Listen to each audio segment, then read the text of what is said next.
next, let's look through the patch notes. I'm not going to go through all of this. There was a couple in here that caught my attention. Let's see here. So the Kobayashi Maru.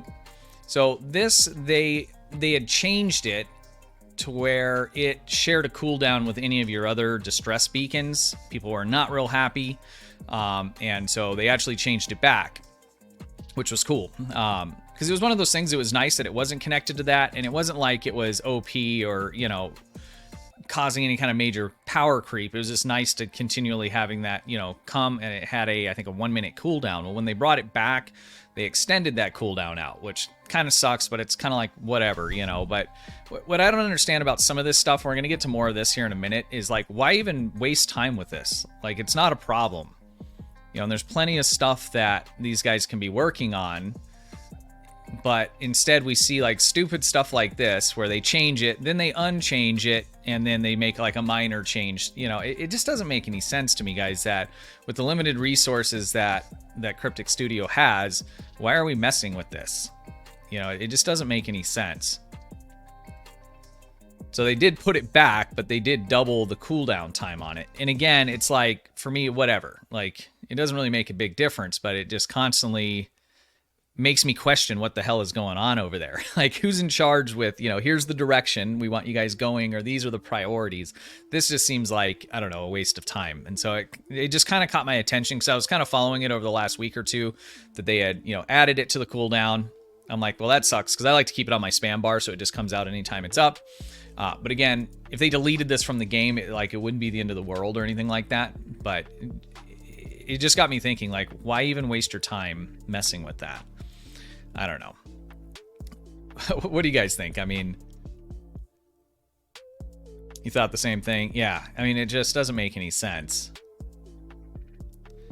I saw something similar to in a Reddit post Casual SAB had shared with me, where they were discussing the Omni from the Breen set that just came out. We'll talk about that here in a moment. So you could slot that along with two other Omnis.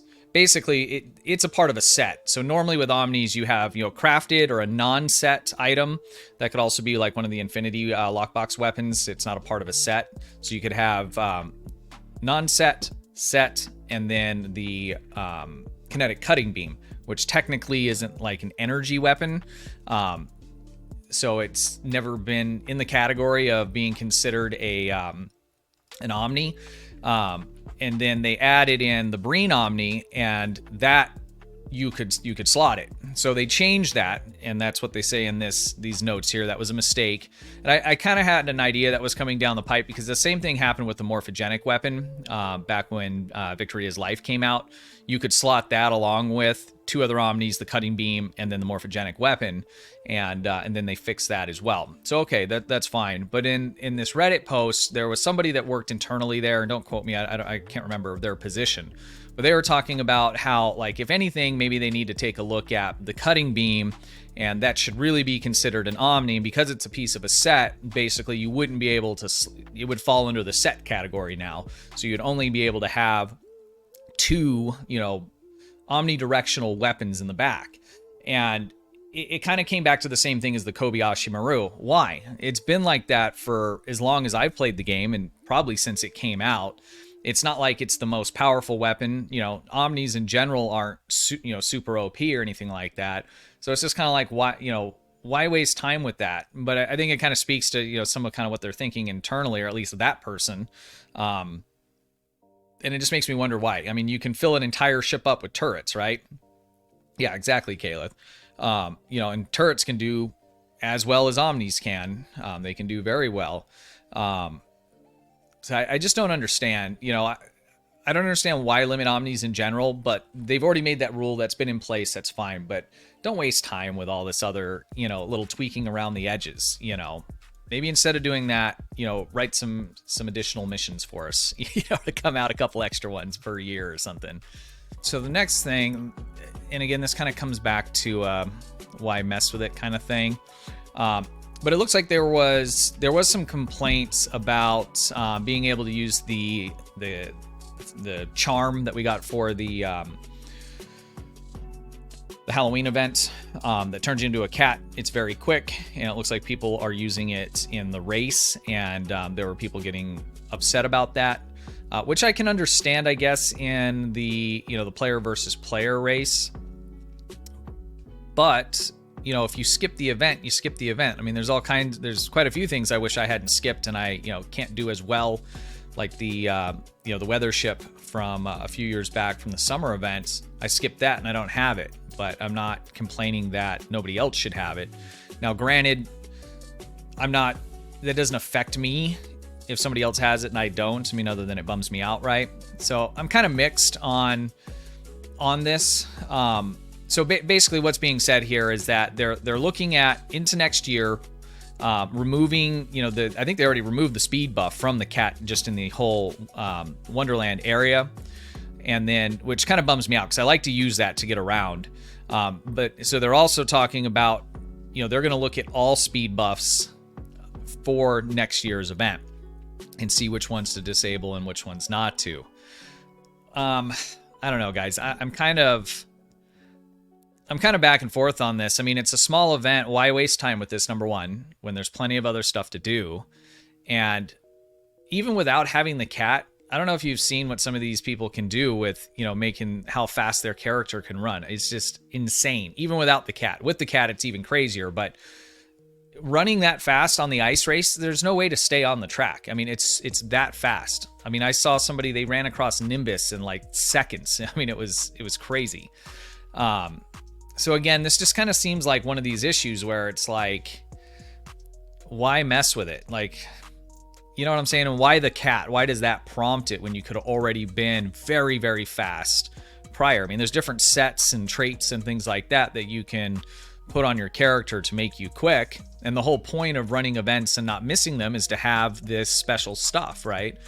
And so if they're going to nerf it because there's people that didn't run the event, to me, that's I don't know. It seems kind of backwards.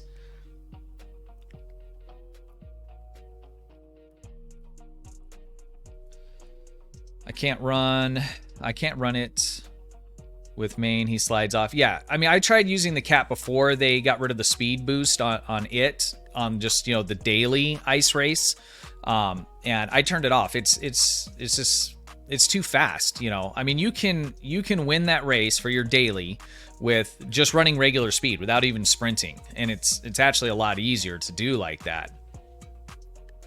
They honestly need to leave something alone and fix things. Yeah, no, I agree 100%. I mean, there's plenty of other things I think to fix, and for something like this, again, I understand wanting to.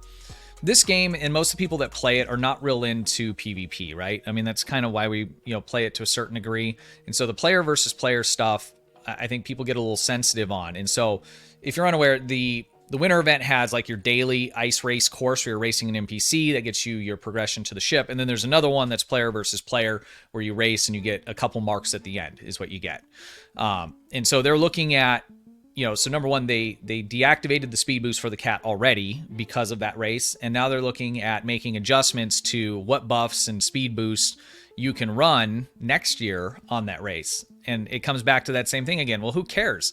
The only difference is, the people's feelings running it and a couple extra marks at the end. I mean, it's not consequential, and so it's just one of those things, like, don't waste time with that.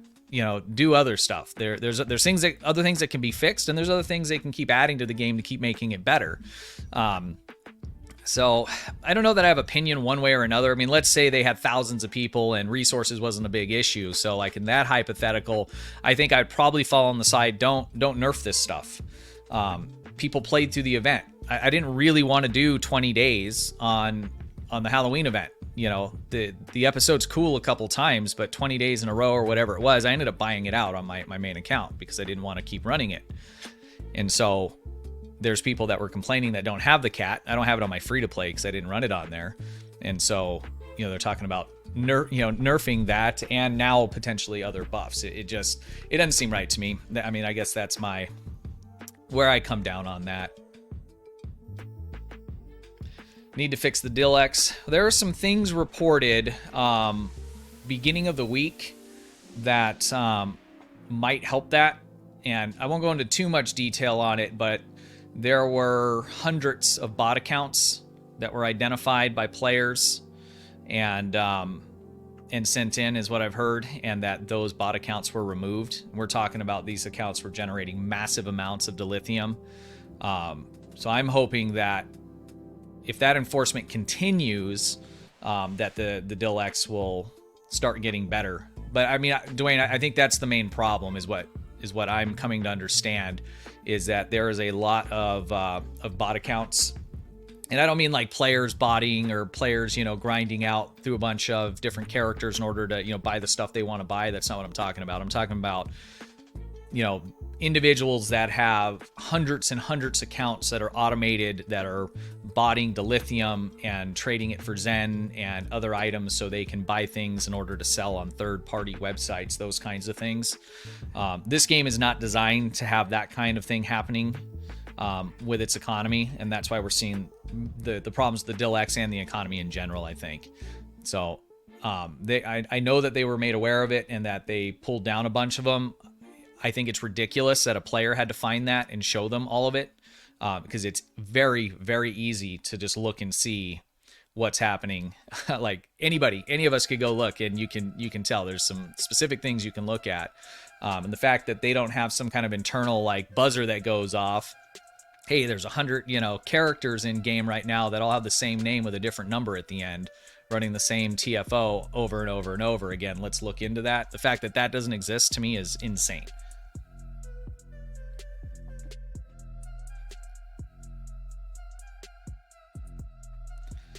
Yeah, Martin, I understand that too. But I think if they can remove, millions and millions and millions of dilithium that really shouldn't be there. It's not players trying to, just improve their accounts a little bit. If they can remove all of that, I think it'll help. I agree. I don't think we'll see it back at levels that it was like 5 years ago, where it wasn't at the maximum, trade-in level. But I do think that we could get to a place where you're not waiting a month for a transaction to go through. Because if you could do it and wait a day or two, that'd be nice. Even at the maximum rate, I'm fine with that.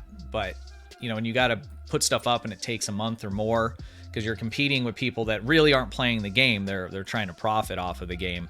And the fact that Star Trek Online, Cryptic Studios have done anything to address that ever, is why we have these problems with the Dill-X and with the exchange.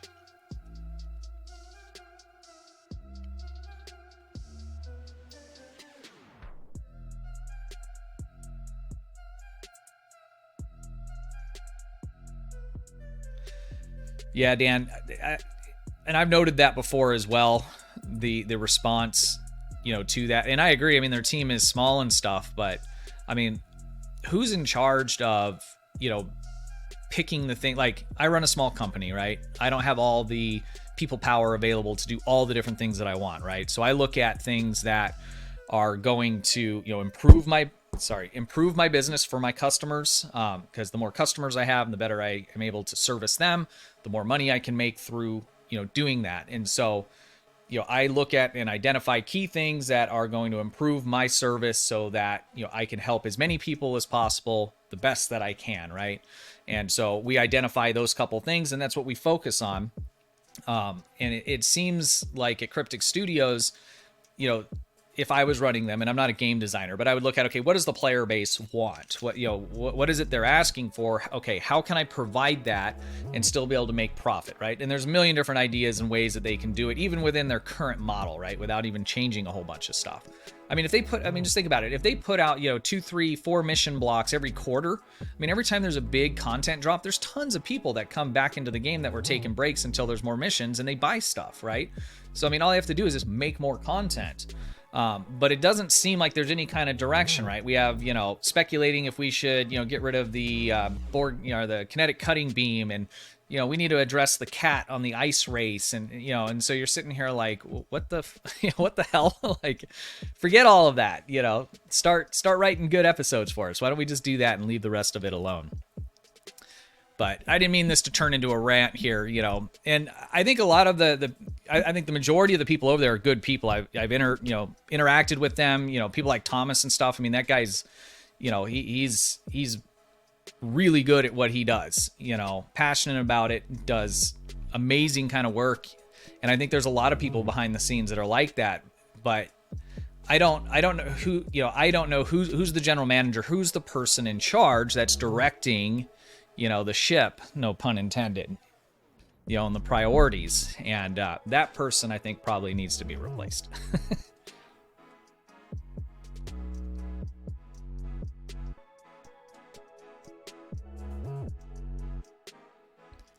Yeah, so I don't want to just like beat the dead horse here, but I would just like to see a focus on things that are important and relative to the livelihood and longevity of the game. And fixing the goddamn cat is not one of them. I'm sorry.